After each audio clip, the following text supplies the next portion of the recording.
В зале Чувашской филармонии сегодня собрались специалисты органов местного самоуправления. Поводом, однако, стал не рабочий момент, а торжественное. Здесь состоялось мероприятие, посвященное их профессиональному празднику.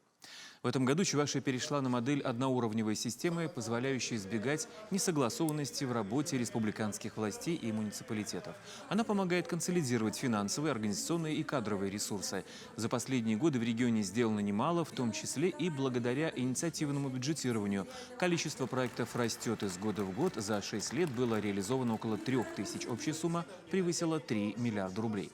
По традиции на сцену приглашали наиболее отличившихся сотрудников, а также победителей и призеров республиканского конкурса Совета муниципальных образований.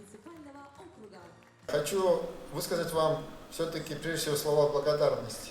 Слова благодарности за то отношение, очень трепетное отношение вами к вашему труду, может быть, порою незаметному, иногда кажущиеся неблагодарными, такое тоже, к сожалению, наверное, такое настроение бывает, но очень значимую для того, чтобы страна менялась каждый день. Сегодня же в стенах филармонии за личное мужество и героизм, проявленные при проведении специальной военной операции медалями за отвагу, были награждены 6 бойцов, вернувшихся домой из зоны СВО.